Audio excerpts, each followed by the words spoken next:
Hi, you're right. David, do you want to start us out? I'll open us up, just making sure you're okay for me to go to you, because we've got everybody here at the table now. Including our fair attorney, who's going to tell us what we can and can't do.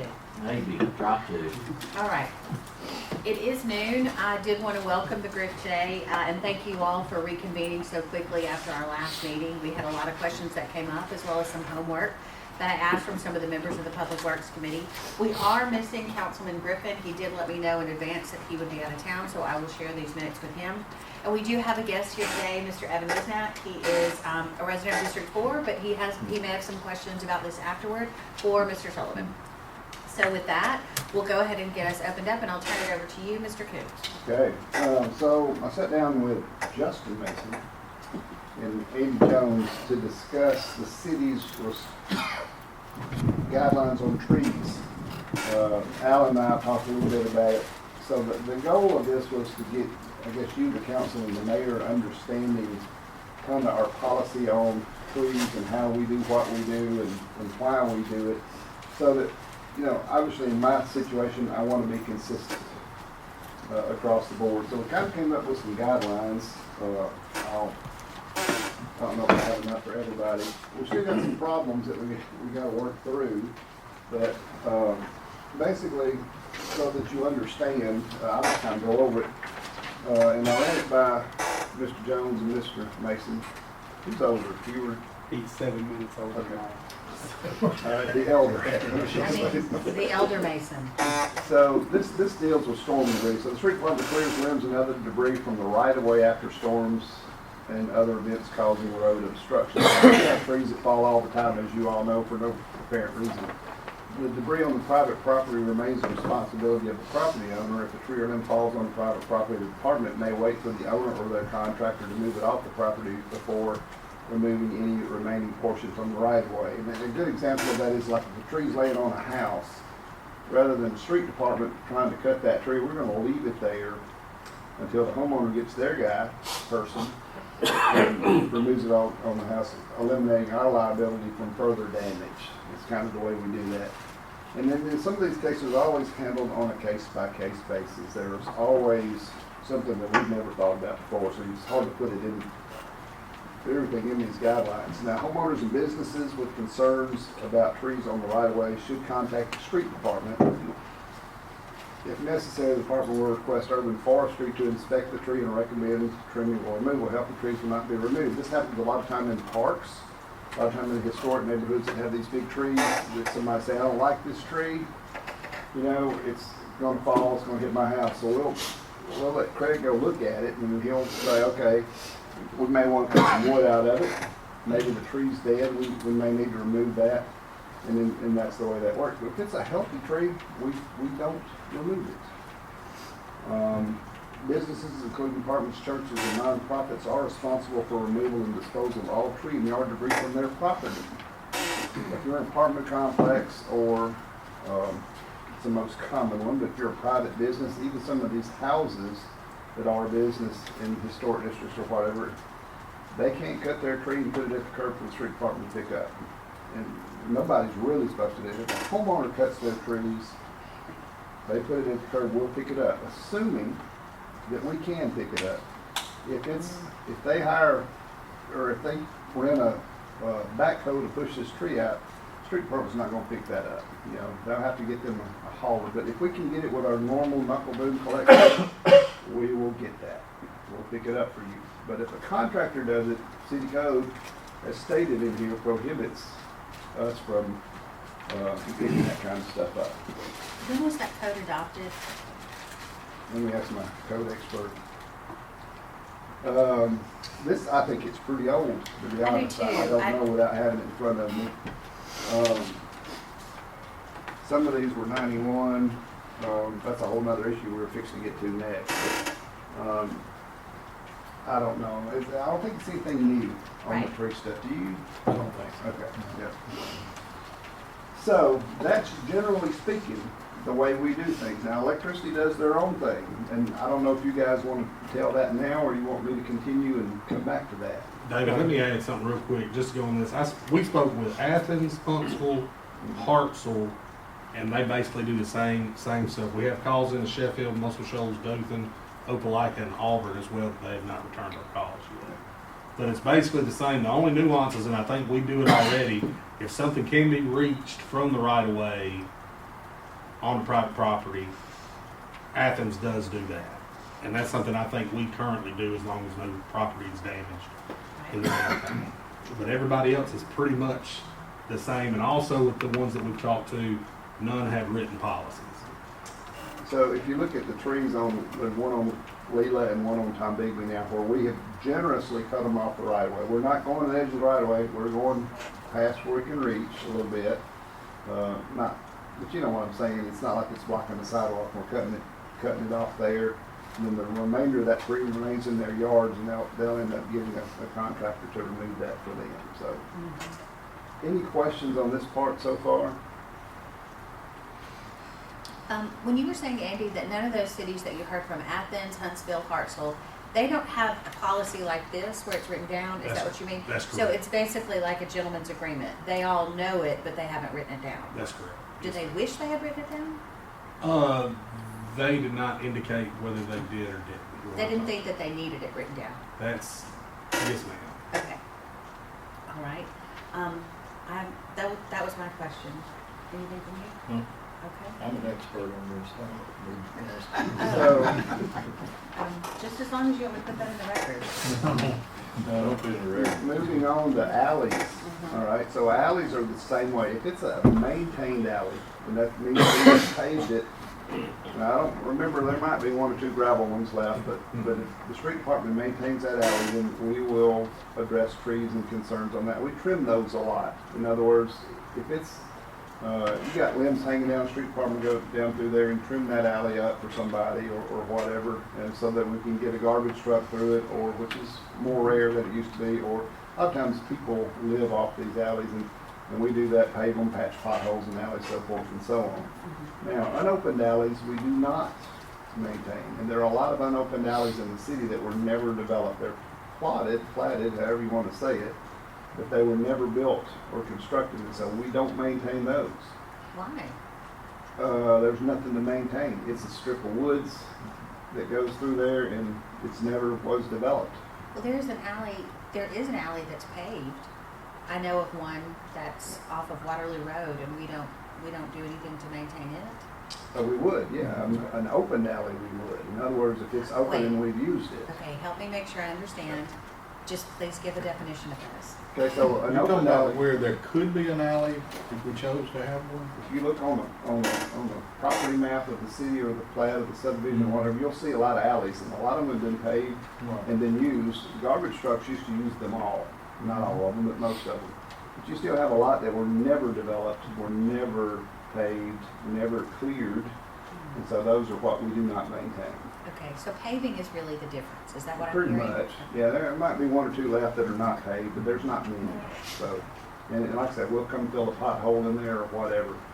It's fairly common for us. But those trees in those alleys can be trimmed. If it falls in the alley, we're going to clean it up. You know, same concept. We'll clean it up out of the right of way and out of the alley.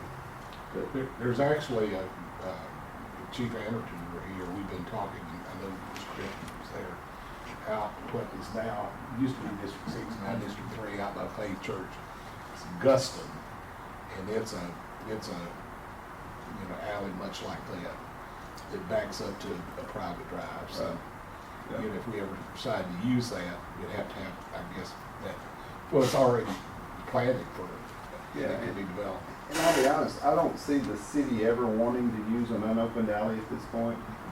You know, I know no reason why we would come in here and pave it or start using an alley, because we just don't pick garbage up that way anymore. And I think most of them will put in for garbage service, I guess. Or and it's one of those too. I mean, these blocks and properties was platted years and years. I mean, some of them when Florence was first laid out, and just nothing was ever developed off those.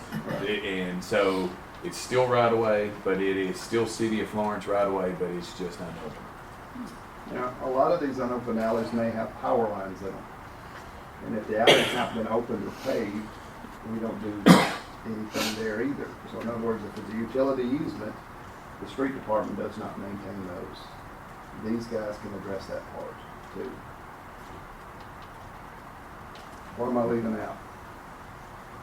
So what would you do? I know we just recently, well, you and Todd both been involved with Big Chase, the alley between Garfield and Duncan.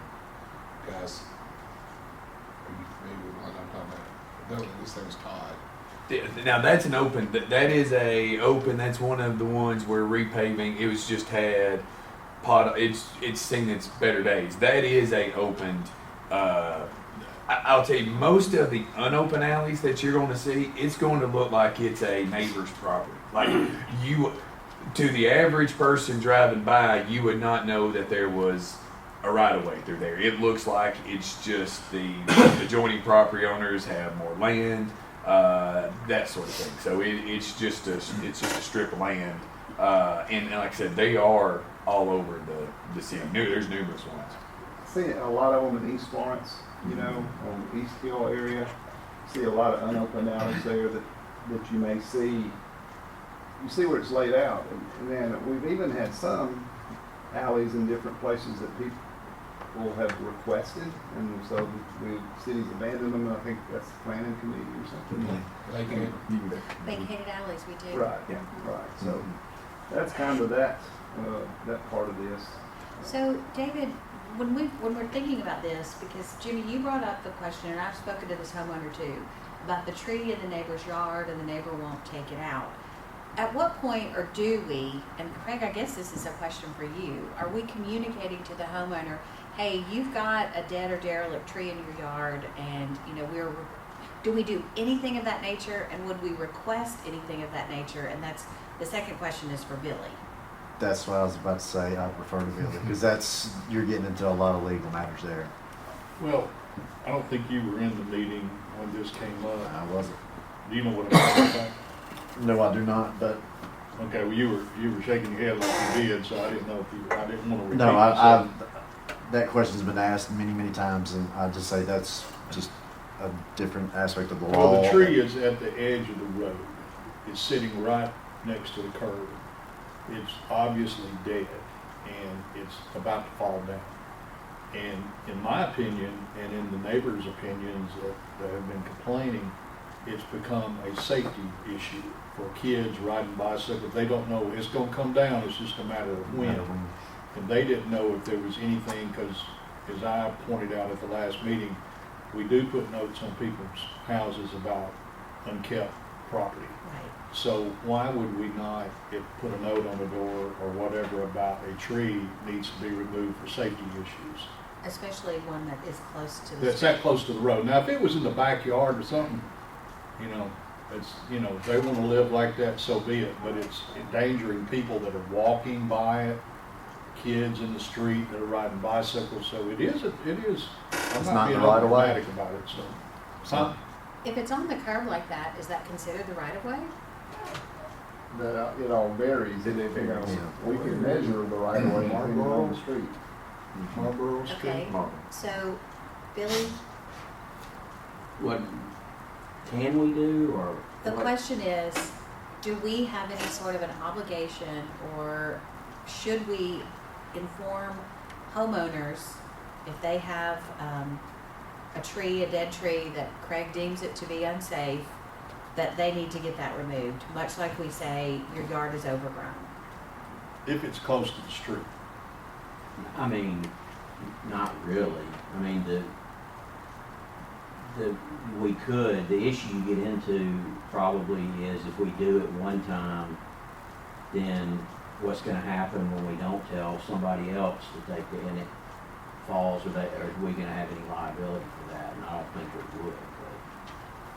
But that would be one of the concerns. But I don't think the city has any duty to tell them that. But the city would. I mean, if the city inspected the tree, then the city could tell them, hey, we think this tree's dead and it's dangerous. But I don't think, we couldn't make them cut it unless we went to court. Because it's their property, and even if it's in the right of way, because we normally, and correct me if I'm wrong, Gary and David, but normally we treat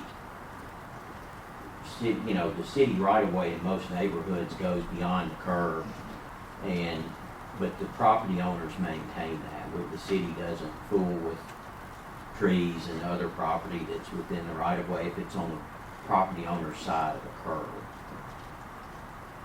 So legally, you would tell us that that's probably not something we would want to get into. Well, I mean, it could create some liability down the road, but you know, I don't really think that it's a huge issue if we just tell them, hey, we think that you need to look at this tree. Yeah, that's, I think, all I'm advocating Yeah. for, much like we do with their yards, you know. I've asked Gary to go send someone over to a home today so that we can look at it and keep it maintained. And grass being cut is one thing, but a tree falling on the street and injuring somebody is a whole other. Right. So that's what I would request, if that would be possible to do that. But I also don't know under whose area it would fall. Craig, you ready to go take a look at all the trees in town? Well, and this situation could have been remedied since we met last, because one of the homeowners was going to offer to pay. Because the guy that owns the property with the dead tree, he rents the house. And he's a landlord that doesn't keep up the property. And he went over one day to talk to him about the guy got pretty ugly. He called him out. He stopped by to do some work. He called him in the yard and asked him, could he pay to have it cut? The guy said, if you cut my tree, I'll see you in court. That kind of interaction. So he had his attorney write a letter, and they were going to try to negotiate it. So I don't know if the tree's down or not yet, but it's got to be an ugly situation. So Let me ask Andy, and I think this is before you were on board. I guess it comes back to Ben, but there was a tree on Olive Street that was right beside the fence of the homeowner. And a huge limb crossed the driveway and over their carport.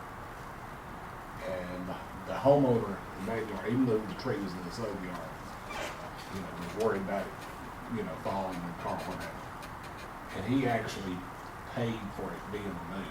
And the homeowner, where the tree was raising sand because this was his tree, but it was in somebody else's yard. So how does that work? So it's not a city tree, it's not in the right-of-way tree, this is a dispute between two homeowners? It's between the two homeowners. I mean, But I'm saying, If it sticks over on your property, it's your, you can deal with you're it. dealing, okay. It's on your property. Is the base of the tree? No, It goes by the base of the tree. but if the limb is sticking out You can- over on your property, you can trim that You can limb. remove those limbs off. Yeah, of because your property goes from ground to sky. So if the limb's over on your property, you can cut it. Okay. And where did that come from? I mean, where are you saying that came from? That's just, where did you hear that from? From Billy? No, Oh, I got you, just in general. yeah. I see what you're saying.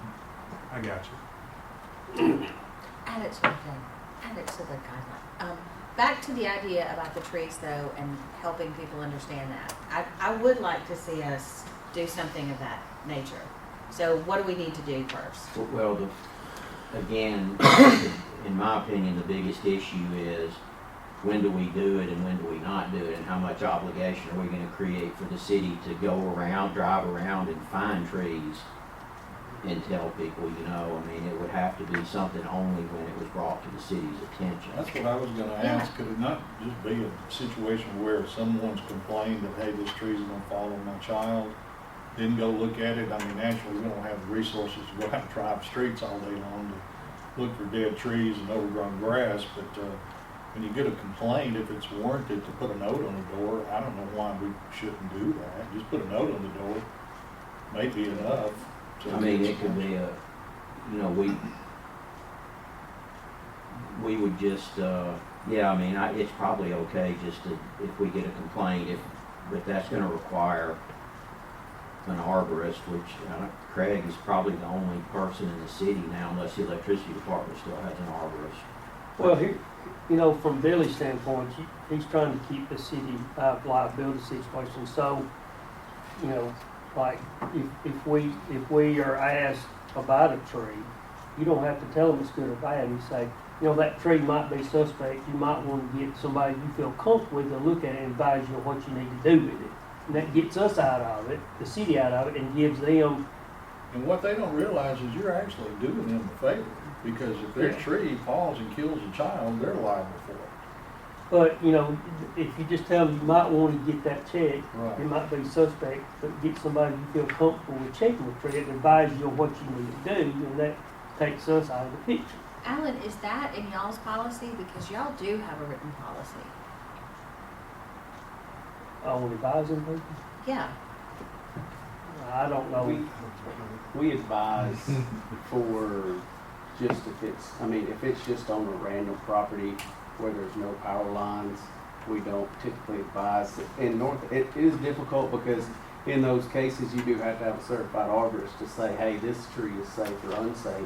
And there's only me and Joe McPhail and two others that work with me is the only certified arborist in North Alabama. So it's hard to get somebody to come out unless, you know, if you work for electricity. But even on the tree, me and my brother talked, and I'll answer some from Justin because he's not here. We talked about the, you know, the unmaintained properties and the trees. You know, he told me, because he wanted to be here, but he said, you know, you can get your grass cut for $40-50, but to get a tree removed, you're asking somebody to pay $5,000-6,000, and you know, a lot of people don't have that amount to pay because that's a lot. It is a lot of money. But yeah, we advise near power lines, but as far as that, just some random person calling, it would have to be after hours, you know, that like I would go out there because as an arborist, not a city employee, to go out there and look at the tree. So let's talk, I think it's now time to talk about utilities and how the two aren't the same. So I think that's really important. So please, Alan, Dustin, take it away. Well, I guess the most calls we get as a general rule is your storm outages. And people want us to, we went gone on the property, say a tree is falling or something like that, got the line down, stuff. We just cut enough to get where we can get the line back up. Because the tree was their property, and so we're just trying to solve the power issue, get people's power back on, so we don't clean up storm debris. Okay, so I think that's it right there. What do you do with it when it comes down? When you take whatever down to get the line back up? We just cut it enough that we can get our line out and reconnect it up, get everybody's Okay. power back on. So then, if it falls, it falls. And where it lay, it lay. So that you don't come out because it's often not in the front of their home. Yeah, it's gotta be right away involved for me to So- have any. That where the homeowner then is responsible for getting that out. Yes, because it's their tree. That's so combative. So defensive. Well, you know, you gotta imagine that these are in the back of somebody's property or yard or whatever, and so they, well, in that case, could leave it, or they could cut it up themselves and haul it out, which the street department would pick it up. But if they get a contractor to come in there and clean it up, if it's a big tree, then that contractor by code is required to be licensed, bonded, and to remove it. In any other case, if a power line was not involved, if somebody's tree just fell on the property, we wouldn't be out there. Yeah. Nobody can get trees off of power lines except us, so we have to go out there and do something because you can't hire somebody to come in and cut that tree off of that power line. Right. So in a regular case, if a storm blew a tree over, it's still gonna be their tree. We just get involved because there's a power line there. Are you careful with where you put it or how you get it down, or is it just like get it down and get to work? In storm situations, if there's 5,000-6,000 people out, we're just trying to get people back on as quick as we can. Now, we're not gonna let it purposely No, fall we're or not. something, they're observing what's We- around them. cause- If it's close to an outbuilding or something like Yes. that, we're gonna take the time to trim it where we can get our stuff back on and not damage it. Because we have situations where it's on the line and on the house. So we have to take, you know, we don't want to tear up anybody's property no more than it's already tore up. We just want to get in, take care of the property the best we can.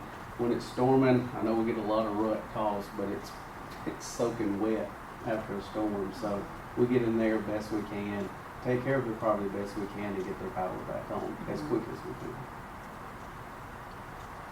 Okay, so where does this leave us? Well, we got a whole nother issue here that I'm gonna call my forester in code, talking about what are street trees as defined in code. You wanna talk about it? You got it there in front of you, but I brought I'll dig it. it out. So there's a definition in code that's somewhat dated that we discussed in our meeting the other day. Yeah, definition of street tree means trees, shrubs, and all the woody vegetation on land lying between property lines on either side of all streets, avenues, or public ways within the city. And here goes public tree care. The city shall have the right to plant, maintain, and remove trees, plants, and shrubs within the lines of all streets, alleys, avenues, lanes, easements, squares, and public grounds as it may be necessary to ensure public safety and or electric reliability, or to preserve or enhance the symmetry and beauty of such public grounds. It goes on if you'd like me to keep on Well, reading. you have to understand, a lot of that is due to visibility of people driving. So if something is sticking out that restricts your visibility, they need to have, somebody needs to have permission to trim it back. Oh, absolutely. What I'm Mine's not. questioning you, David, is what about this needs to be edited? What do you believe Well- this needs to be updated?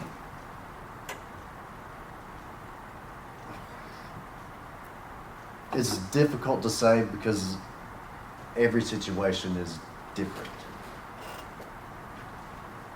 It would be hard to put everything on one sheet of paper. Just because, like I said, there's so many unknowns and variables in every single case. It would be hard to get all of it in writing. It really would. 'Cause That statement kind of covers everything right there like an umbrella, you know, it so. would be difficult. I'm not saying impossible. It would just be difficult to have that done to where everything would be in black and white. Because every tree is different from the previous one. Run across something new every day. That's why a lot of this still has to be case by case stuff. Yeah. And so, and that involves him, you know, maybe on the health of the tree, and that involves him on the liability of the city, and sometimes them on, is it a city right-of-way issue or is it not? And so I guess the point is, you know, the general guidelines are what we're striving for here to get an understanding of what we do, what they do, and how that all kind of plays out. But then there's always going to be cases that don't fall in those general guidelines. Right. So true. Every storm is different. Yeah. And you know, that this year with this not only the number of storms we've had, but they all have their own personalities.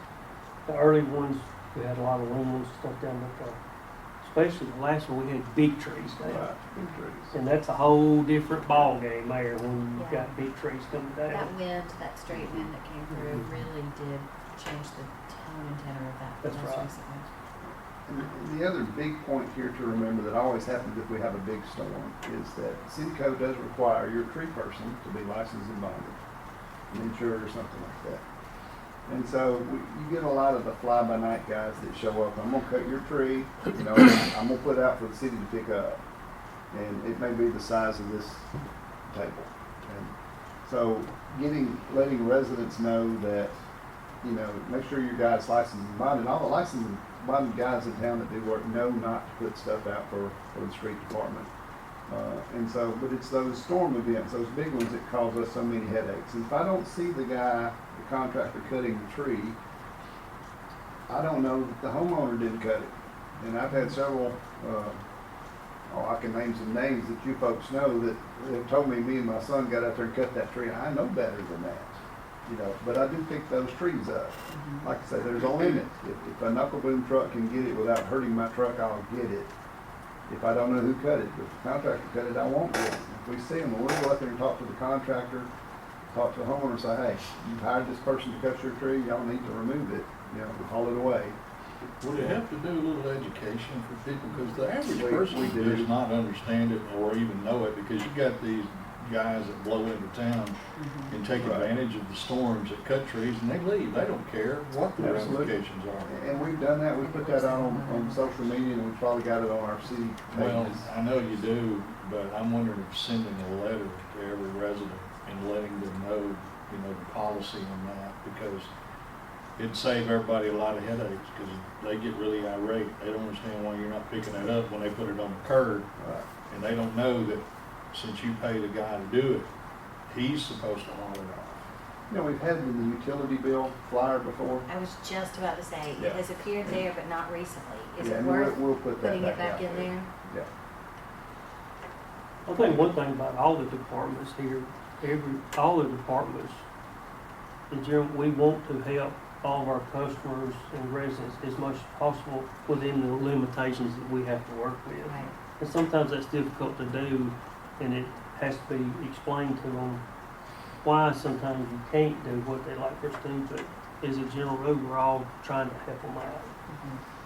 No, I agree, and I think that's what's brought us here twice about this issue.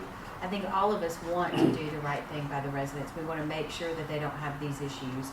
We're just trying to figure out how, so we're educating ourselves, quite frankly, so that we're helping them get better information, so that they know if this happens to them and someone they know, they can help share the better information, rather than falling victim to one of these fly-by-night guys, or simply not knowing at all, and then calling us about a dead tree if it is a neighbor-to-neighbor issue. So I think that's what we're all trying to just get together. Did you have something? The issue too is, if you go in and you make an exception for one, somebody's gonna say, well, you did it to them. What about Oh, us? for sure. Consistency's a lot to do. Yeah, that's what we're striving for. David and I just took a little field trip. You know, we got a lot of new neighborhoods, you know, that have homeowners associations. We have a lot of older neighborhoods. And in some of the neighborhoods, when they divide them out, there's some woody areas, you know, land islands that then put in there to look nice. And when the homeowners association going away and the neighborhoods changed over several times, you get, I'm sure as all the council do, you get a mess, well, who's gonna clean that up? Well, I mean, trees are all, and grass out there, and all nice houses rather, or whatever, and you got this, so who's responsible for that? I mean, we've taken over maintenance of the streets, but are we supposed to take over maintenance of that land island or whatever? And I know they're all over the city, so is there any rule of thumb to think about that? It's a good question. We all get that. You know, we looked at that one, there's one out there off Rash Road that the street department mows the middle. A neighbor used to mow the middle. You know, the problem with our mowing is we don't manicure your stuff when we cut it. We're using a grass tractor, you know, and we might get to it once a month, maybe once every 6 weeks. And so we can cut that, but don't think we're gonna cut it when it needs cutting. We're gonna cut it You do our a next weed go round. We do weed too. Oh, I'm kidding. I didn't know that. They don't do edging. Oh. You know, we're not the lawn service, we're the street department, with an arm on a tractor that may roughly cut it, and so, you know, we get complaints a lot about that kind of stuff. And that's why those areas on the plat, like the newer subdivisions, you know, there's always notes on the plats on the majority of those islands that say area to be maintained by the homeowners association. I mean, even though it's in the right of way, we have started requiring those at least, because then if somebody goes to buy a lot in that subdivision, if they do their research, they pull their plat, you know, that it's going to be associated, and there's a note that leads back to them, telling them this needs to be, you know, maintained by the homeowner association. Now, Sure, but to when Leah's it goes point, away, yeah. when that goes away, then, you know, like I said, we're not. That's Windsor Heights. They're off Chisholm. Same situation. And mayor and council, are you gonna get that cleaned up? Hickory Hills, you know, you have residents who do that because they don't have an active HOA anymore. So as the neighborhoods get older and as the movement goes out to different parts, we do see this. And if it weren't for the care of certain residents who are way too old to be doing it by pride, it wouldn't get done. And so that's something that ultimately, I don't know, we'll have to figure out a way to communicate that too. Well, we're certainly big on keeping trees, but, you know, I mean, we've got areas where there are sidewalks and along the way, you know, those limbs get lower and lower, and we've talked about, well, who's gonna trim those in the rain, and they're even lower, and you walk by, and so it's really not invasive. Well, let's take a Wood Avenue sidewalk and limbs, you know, complaint comes in the street department, I'm gonna send a guy out there who's gonna cut the limb, gonna remove it. That's either hanging out in Wood Avenue, for example, or hanging over a sidewalk, or trim a shrub that may be there. There's one at Irvine and Wood that we've cut back just so people can use along that sidewalk. We do that kind of stuff, you know. Well, let me ask you, Craig, can I go back to the definition that you were giving away, giving about street trees? So is that also like what we're saying with potentially a dead tree, that you would go out and take a look at it based on the complaint? So is that the same thing? Usually that's what happens. It's a complaint-based something? It is. It's, Okay. that's how I, 99% of the time, that's how I know. Or a homeowner will call and say, hey, there's this tree in front of my house. It's Okay. doing such. Would you please come take a look? That's what I did this morning to two of them. Okay. And that's the best form of communication that I give. is Okay. They see them every day. I don't. Are we in agreement that we as a Public Works Committee could request that if complaints come in about trees and they need some expert eyes on them, would that go to you, or would that go to Dustin as our resident? It usually hits about 3 different people before it hits me. And sometimes it probably goes through him. Probably goes to the street So department. where should it go first? Street department, Street Department first, okay, yeah. all right. And let me say this too, if it's a healthy tree, and it's a good tree, and you don't like it, you know, we're not gonna cut it. You know, we're not gonna cut a healthy tree. We're a tree city, a historic city, I don't know all the implications of that, but, just because you don't like the tree doesn't mean that, you know, and we get those Oh, calls, no, where, I'm sure you know, you do. the mayor's got somebody, you know, so.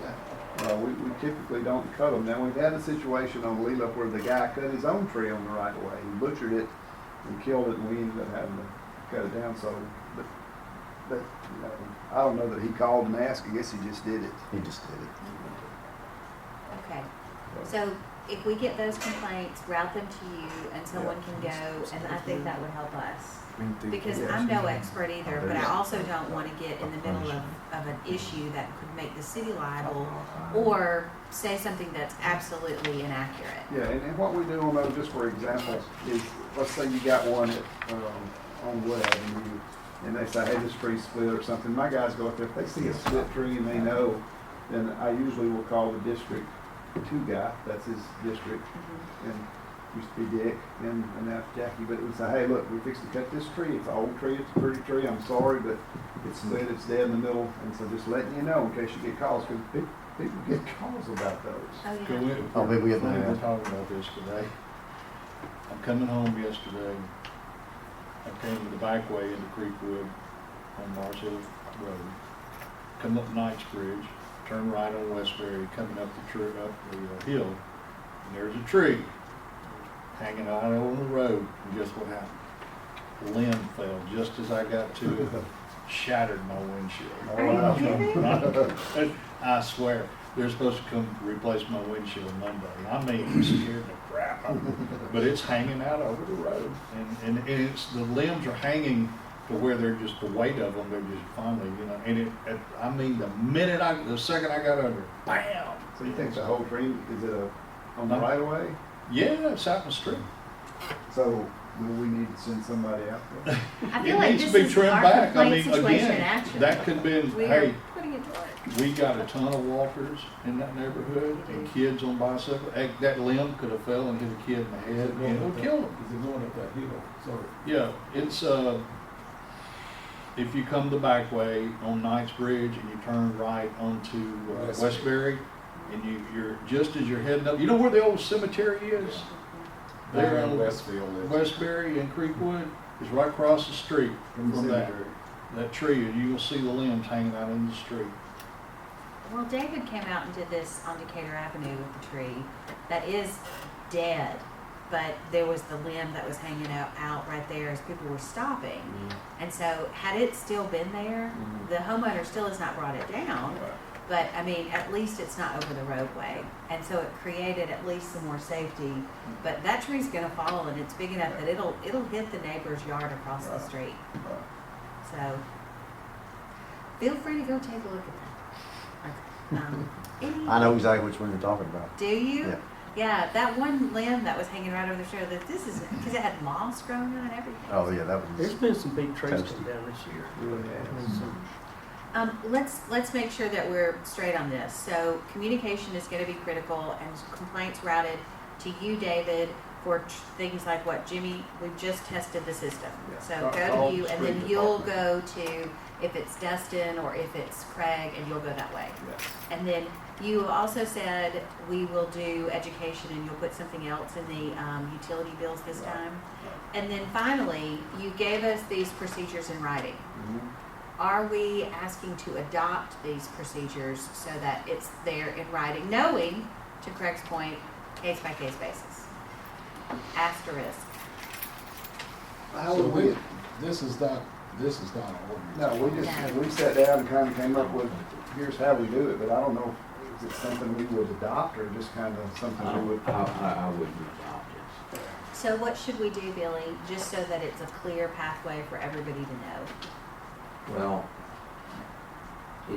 I mean, some of it is gonna be judgment calls. I mean, The is case it by gonna, case basis. is it gonna affect, is the city right of way at risk or not? And it may not, and so it's really just gonna have to be something that's done. I mean, some are obvious and then some are not. And then when they start worrying about liability, they call Andy and he calls me and we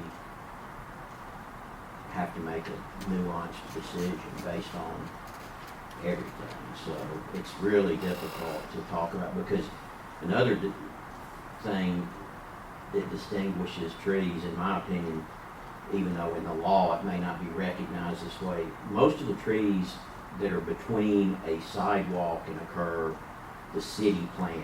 Right. And so the city put the tree there and wanted it there, and so those really are city trees, so to speak. They're in the right of way, and we planted them. In a neighborhood, the city doesn't get beyond the curb normally unless we have it's normally a utility easement or a utility in the right of way. So, and we don't plant trees in subdivisions, so if there's a tree up against the curb that's technically in the city right of way, then that's really not the city's responsibility, that's the property owner's responsibility. Sure. So that's and really the only places I'm aware of where we have sidewalks like that is in the downtown area, even though our subdivision regulations require sidewalks now, but I still think if developers build a new subdivision and put sidewalks in, there's not an area between the curb and the sidewalk. The sidewalks are built right on the curb. Could we house these though with the street department and call them guidelines so that it removes the idea that it's always gonna be this way every time, but at least so this is written down and housed with the department head? Yeah, I mean, that would be fine. David can have those. I don't think they need to be approved by the city council. Well, that was my other question, and so we don't need to take a vote on it today. But I would feel comfortable, and I'm gonna keep this and refer to this because I have a lot of trees in District 4, as we all do. We are a tree city, historic city, but I think it would be helpful because the utility department, theirs is written down. And that way the two can be compared and everybody knows what everybody has. Does that make sense? Yes. Can we agree to that, please, here today? Yes. Now, I would like them to revisit this and make sure there's nothing else they want to add, modify, or change. The building Okay. department and our insurance guy and urban forester to see if there's anything else they want to add to this. And what I'll ask is, I don't ask that you do that today, but when we come back together as Public Works, we won't have a special meeting for it, but please just have given your feedback to David, and we can then have an updated version of those guidelines if you all choose to change anything. And then share with the council. Absolutely. Once they're complete in a way that you, David, feel comfortable and that they're housed to with utility and you have utilities. So everybody's is routed correctly. Deal? Fair? Can we all play in the sandbox? I just want We're to, not done. Okay. I just want to put to be taken on a case-by-case Yeah, basis. that's- That's why I was taking an Bottom line. asterisk. Hey, this is all. David, you got it on there subject to already. change. I do. That's all it is. Yeah, there it is. Okay, I'm gonna go a little bit out of order here today because I wanted to make sure our guest, Evan, understood. He has an issue that Todd and I have visited about with twice, but it's a utility easement. And so I did want to yield the floor to him just in case you had questions for utilities here today. Yeah, I have some notes and some questions, and we have talked quite a bit, and I may be rehashing some things that we've already talked about. So this ditch, last significant rainfall we had, I think was in March. Rained late Saturday, early into Sunday morning. Took some photos, shared that. Took from about Sunday to Friday to drain.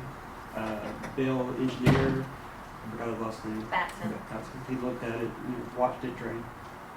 So that's a large body of water that's on my private property.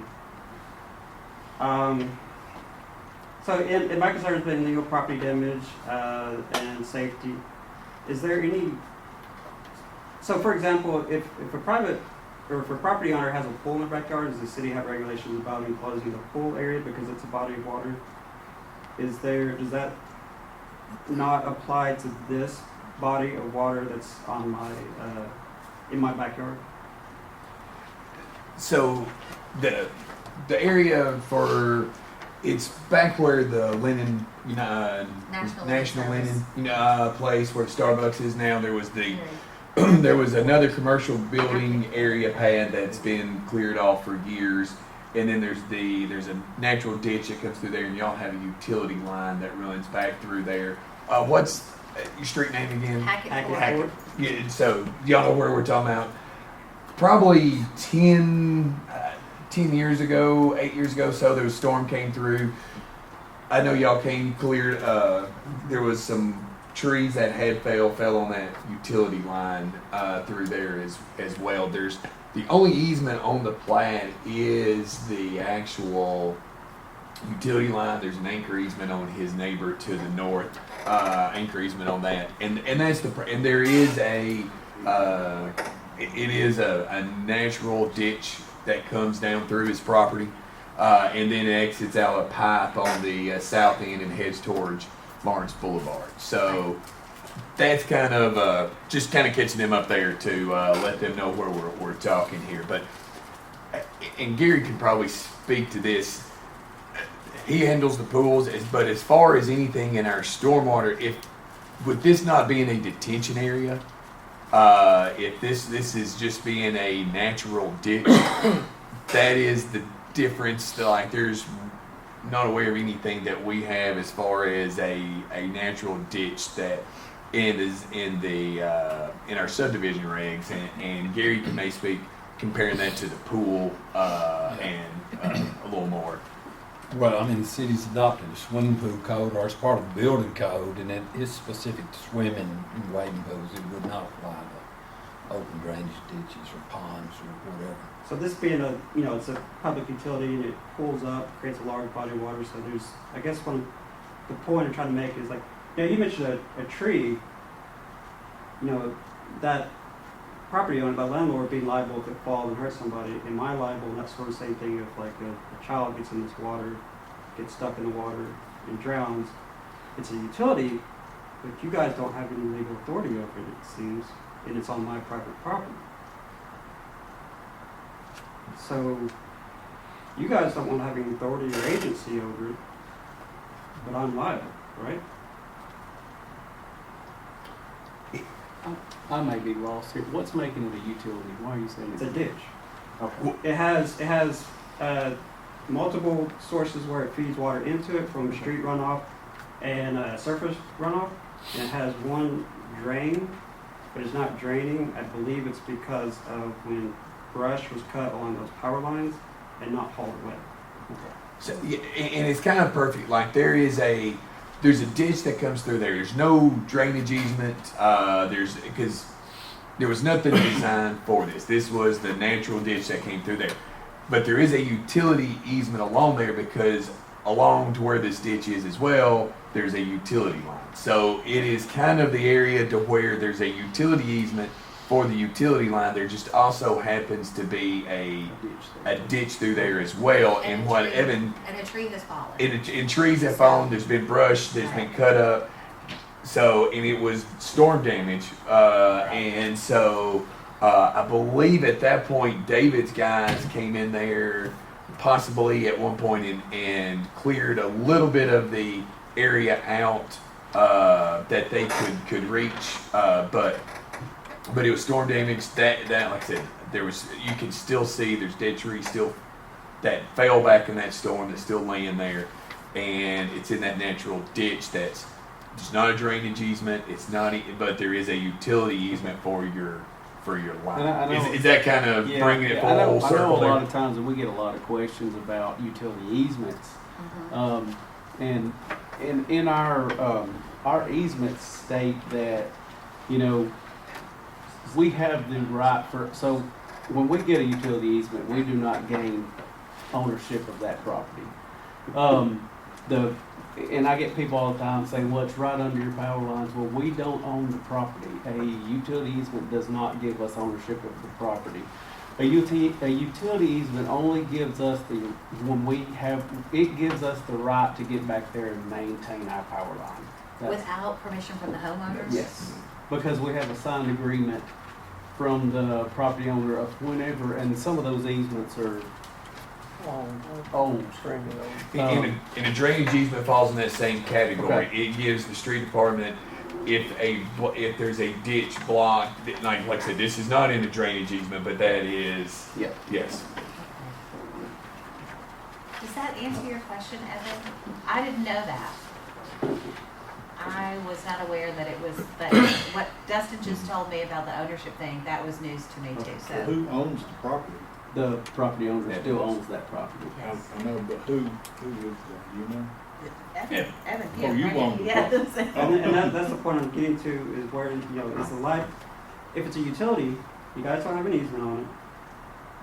Somebody's injured on my property because of the standing water, and I don't have the capacity to, you know, compartmentalize this ditch, this area where the water pulls off. You know, am I liable? So similar to like if I had a pool and a child gets in there and drowns. You know, am I liable? And you know, do you guys not want to have any authority over this ditch? Because there doesn't seem to be any desire to make an easement and maintain this ditch. And 6 days is too long to drain a ditch.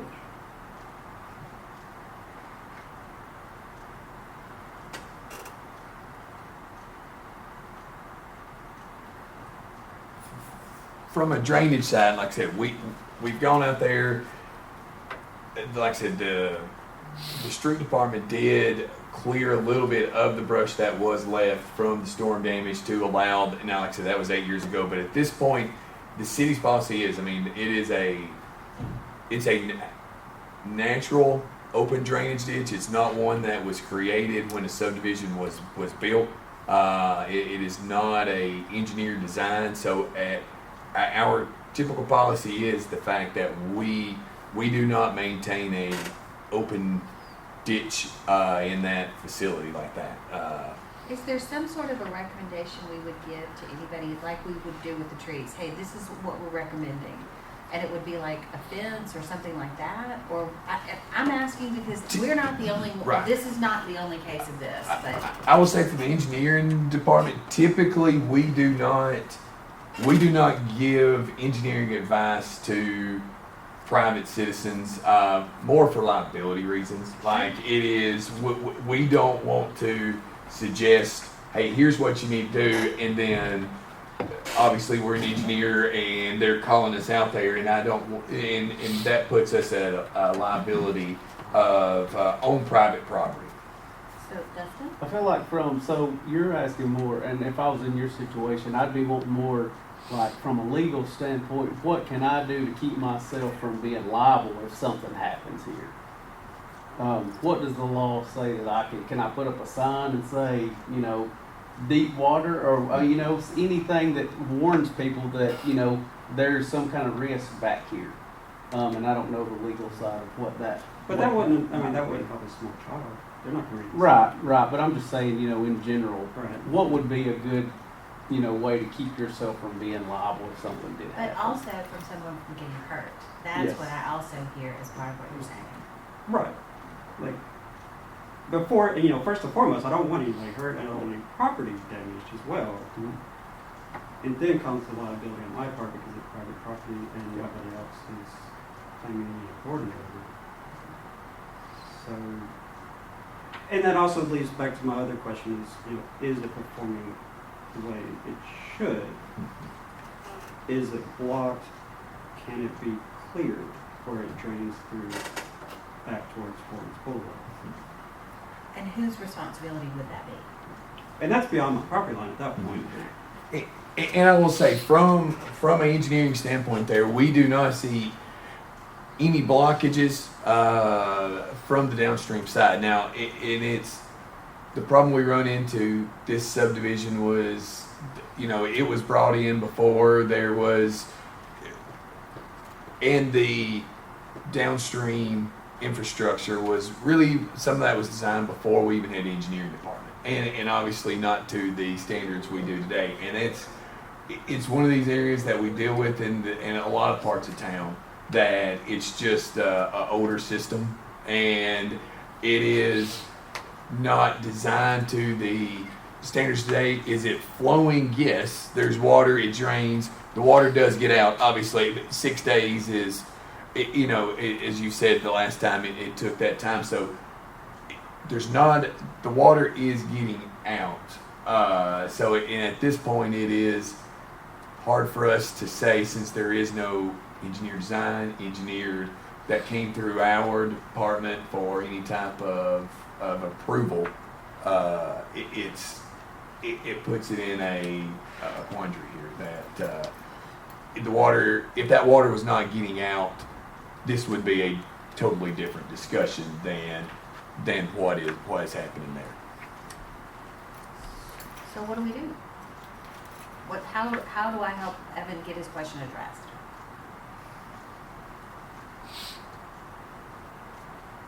As far as the water ponding, because there's a lot of questions there. I mean, I think there's engineering questions, there's legal questions, there's responsibility questions. I mean, and I do think that's the hard part of the question. It's not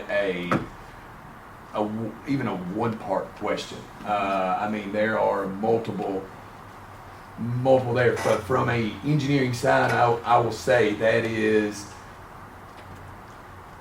we have looked at it, we've addressed and looked at the downstream structures, and at this point, all the city's structures downstream are clear, and we are, I don't want to say not concerned at this point, but like it is, there's nothing anymore that we could do. We can't send David's guys out to say, hey, we've got a storm drain that's far further downstream. So from an engineering side, I don't know what else we can give them an answer, because we don't have a drainage easement, it's private property, and everything downstream is working as best it can. Is there anything we do to improve it somewhat?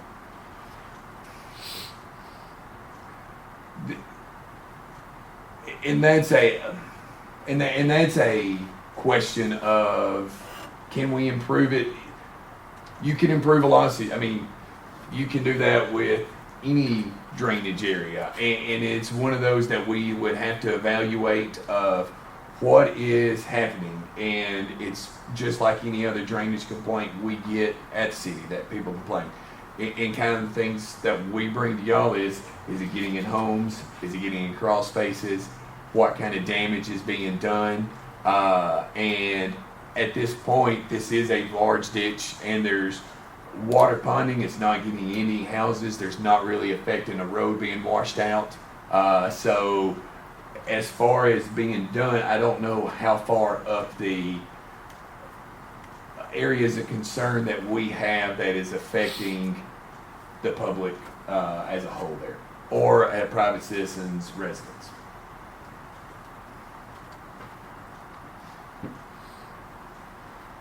So we can't even get that chunked over tree out? And that's the in David's case, we don't have a right of way. We don't have a. I mean, kind of like we were talking about on those trees areas. We don't have a right of way to go up. We don't have a drainage easement Yeah, if to I know go. which tree you're talking about, I believe it is over one of those platted out alleyways. It's laying over that alley. There is an alleyway, sort of like what you guys were describing earlier. It's not really developed, but it's there. There's at least, there's multiple trees that are down, but there is, Is I there a think, one of the drainage pipe largest in the one. ditch? At the end of the ditch, there is a drainage pipe. It goes under Florence Boulevard. I'm Uh, trying to figure out if it's yours, you could get it filled in, have somebody, you know, that's moving dirt or whatever. Sometimes they're always looking for somewhere to dump dirt. They can dump it in there and fill it in. Fill in the ditch. Yeah. I mean, now there's a lot of it, and that is one reason too why there's a lot of drainage. There's a lot of area that drains down through there. And that's why we also try not to give too much guidance, because let's say we tell them fill it in and it blocks water up, and now the neighbor's house upstream gets damaged. We don't want any liability on ourselves, because then Evan's going, okay, well, you told me to fill it in, and now somebody's getting flooded out, and the next thing you know, we're getting named in a lawsuit. And then ignore what I just told you. I mean, the thought has crossed my mind to just fill it in. And that's where it becomes more of You a just had a great idea. yeah. And that's where it becomes more of a engineering versus a lawyer question there. Yeah. Well, we are at the 1 o'clock hour, and I know we are all on a time limit. I don't want to stop discussion unnecessarily. Evan, I want you to know that I will continue to be a resource for you and have the discussions move on as we can. And I'll call you here in a little bit or later this evening and chat with you about it. You're welcome to stay. I do have one other topic to discuss with building and street, so just keep that in mind. Just getting an update, Gary, about the apartment complex, that ongoing discussion at Helton and Hermitage, and if you could get some of the debris that's been put out there, its furniture and the whatnot.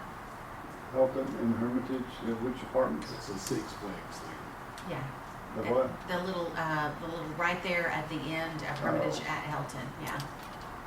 I noticed it this morning, but I know that the property owner has been over there and he is actively working on it, but I don't know, I was just gonna see if you had an update. I haven't had an update. Justin talked with him and stuff, and I went by there and I did see someone there working, moving some stuff, Yeah, hopefully making some repairs and stuff. okay, all right. Well, if you, when Justin is back, just ask him to give me an update, please. Thank you. I'll talk to you soon. Thank you. And then if you want to ask him to give me an update on Monday, that would be great. Well, hold on just a second. Hold on. Did you have anything? Go ahead, sir. All right, I wasn't, Yeah. this doesn't necessarily affect everybody, but I wanted David, was in this morning, Jackie got a call from Bernie, and we got Bernie's questions answered about the demolition, what's gonna happen with the debris. You wanna update that? Yeah, so, the debris from the parking deck, the metal is getting separated and recycled by the contractor. And they think it's going to Birmingham for recycling, and, you know, I don't know, and it doesn't matter to us, we don't care. As far as the debris goes, so that is concrete and rock and stone and whatever else is left is a non-regulated solid waste, meaning that it can go anywhere to fill in property or whatever, so it's not going to a landfill. If it takes to a landfill, it's going to have to pay for it, so if you can find somebody that wants it for fill material, that's what he's doing. He's got about 3 places that it's going, that's what Chase told me. So that's perfectly legal and perfectly good and smart on his part. Okay. How long will that take? I know the structure itself is almost down. 140 days is on the contract. Okay, so that's to clean it and to return it back over to us. Okay, thank you. Anyone have anything else? Yes, I Yes, have sir. one other thing. Is it about Pine Street Bridge? I don't have an update on that. I will say, I do, let me rephrase that. I can give an update. We do not have the final plans in hand. We did send those to the state.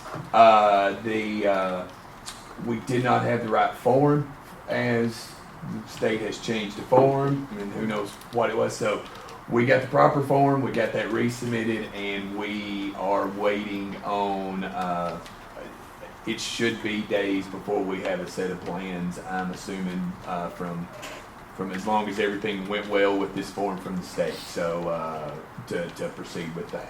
That's the Okay. bridge only.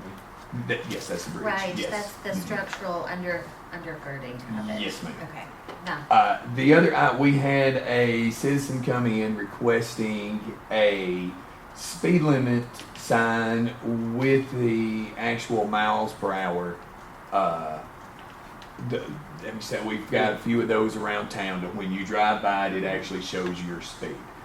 This was requested on Sherrod in between Gilbert Court, just up from the daycare. And there's some apartments there. It's a short street on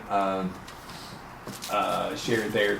We performed a speed study to see what the actual speeds were, and I told the citizen, I said, that would be, those signs are different than just been putting up a regular speed limit sign. That would be something we'd come with Public Works.